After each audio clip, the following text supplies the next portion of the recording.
Episode की starting में हम लोग छोटी सी एरियाना को देख पाते हैं जो सो रही थी। तो हम लोग एरियाना के मदर को देख पाते हैं जिनका नाम सिसिलिया होता है एंड वो रोते हुए ही बोलती है और तो और उनकी उस वुमेन के साथ एक डॉटर भी है। ग्रैंडफादर सिसिलिया को संभालते हुए बोलते ओ मेरी बेचारी बेटी, तुम जितना चाहो उतना रो लो, यहाँ हमारे सिवा और कोई भी नहीं है, अपना दिल को तुम जितना चाहे उतना हल्का कर लो। सिसिलिया बोलती है मैं रोना नहीं चाहती हूँ, क्या रीरी सो गई है? ग्रैंडफादर बोलते हैं हाँ लग तो रहा है कि वो सो गई है। सिसिलिया मैं चाहता हूँ तुम डिवोर्स ले लो, वो हमारे मनी और हमारे टाइटल को डिजर्व नहीं करता है, हम और तो और हम लोग उसको अपने घर से भी निकाल देते कुछ भी ना देके।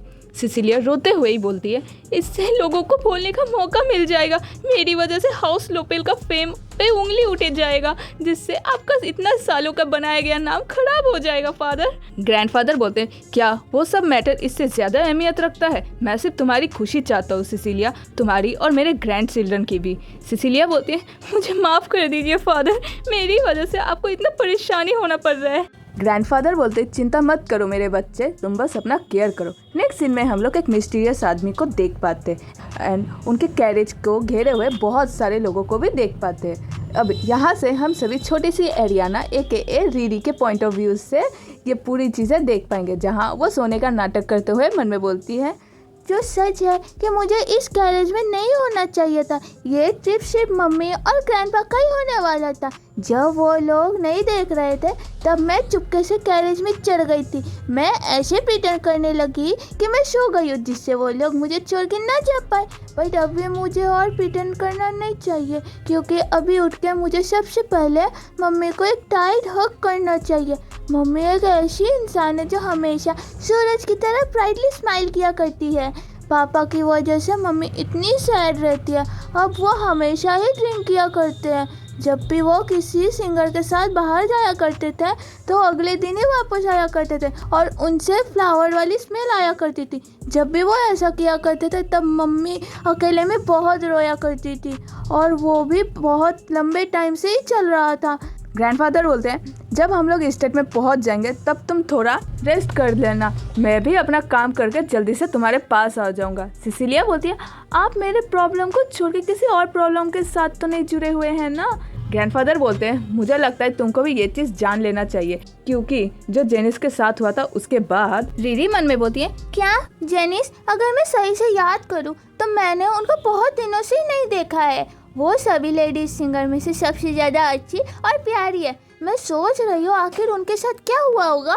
ग्रैंडपा बोलते हैं शायद तुमने उसके साथ सेकंड क्राउन प्रिंस एंड उनके फॉलोअर्स को कुछ ज़्यादा ही सोशलाइज होते हुए देखी होगी, ऐसा लग रहा है उसको कुछ पता चला है उनके बारे में, बट वो कुछ सहमी सी भी दिख रही थी और वो बहुत डरी हुई भी थी। मैं बहुत मुश्किल से ही उससे बात उगल पाया हूँ। जेनिस जहाँ डरते हुए बोलती है मुझे लग रहा है मैंने कुछ ऐसा सुन लिया है जो मुझे सुनना नहीं चाहिए था।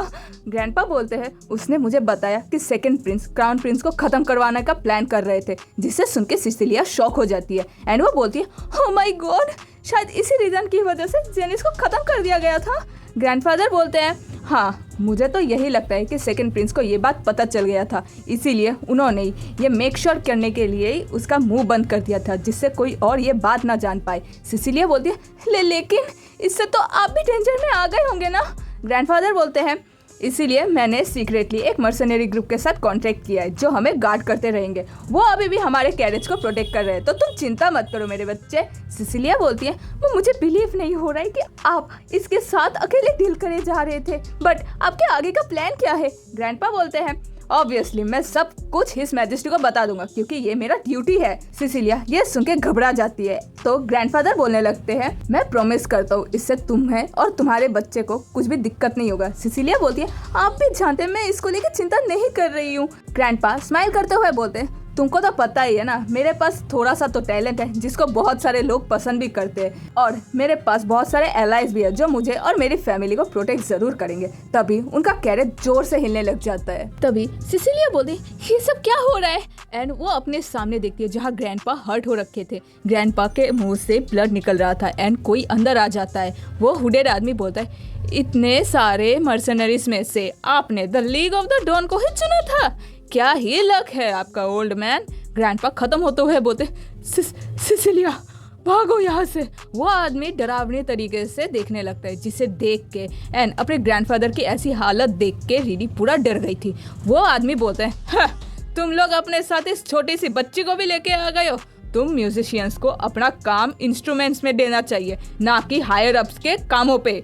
सिसिलिया रिरी को अपने पास लेते हुए बोलती है, रिरी जल्दी मेरे पास आ जाओ। सिसिलिया रिरी को लेके भागने लगती है। वो आदमी पीछे से बोलता है, तुमको क्या लगता है तुम कहाँ तक भाग पाओगे? मैं तुमको जल्दी ही पकड़ लूंगा, तो तुमको हार मान लेना चाहिए। सिसिलिया रिरी को नीचे उतारते हुए बोलती, मुझे माफ़ करना रिरी, बट अब से तुमको मम्मी की हेल्प करना ही पड़ेगा। अगर तुम पीछे देखे बिना आगे की तरफ भागती रही तो तुम फॉरेस्ट को क्लियर करके विलेज में पहुंच जाओगी। वहां जाओ और लोगों के बीच में छुप जाओ और विलेज गार्ड्स को ढूंढ के उनसे खुद को प्रोटेक्ट करने के लिए बोलना, ठीक है? रिरी रोते हुए बोलते हैं, नहीं मम्मी, आप भी मेरे साथ चलिए। सिसिलिया रिरी को संभालते हुए बोलती है, ठीक है बेटा, तुम जाओ, मम्मी ठीक तुम्हारे पीछे ही है। क्या तुम मेरे लिए ऐसा करोगी मेरी प्यारी रिरी? तो अब जाओ यहाँ से। एंड देन हम सभी छोटी सी रिरी को जंगल में भागते हुए देख पाते हैं। बेचारी डरी सहमी हुई आगे की तरफ भागे जा रही थी। तभी वो रुक जाती है एंड वो अपने सामने देख के घबरा जाती है। उसके सामने गहरी खाई थी। पीछे से वही आदमी आते हुए बोलता है, अब बच्ची कहाँ जाएगी? मैं तो यही बोलूँगा कि तुम भागना छोड़ दो और मेरे पास आ जाओ। रिरी चौंक जाती है उस आदमी को अपने पीछे देख के। वो आदमी क्रीपीली बोलते हैं, मुझे ऐसे करने के लिए बहुत सारे रिवॉर्ड मिलने वाले हैं, पता है?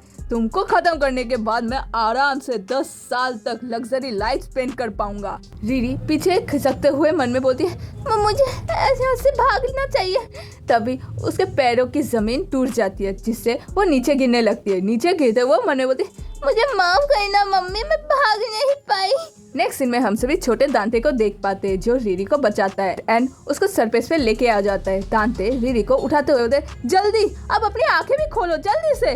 रिरी बेहोश हो रखी थी। दांते फिर सोचने लगता है। देन वो रिरी को सीपीआर देने लग जाता है।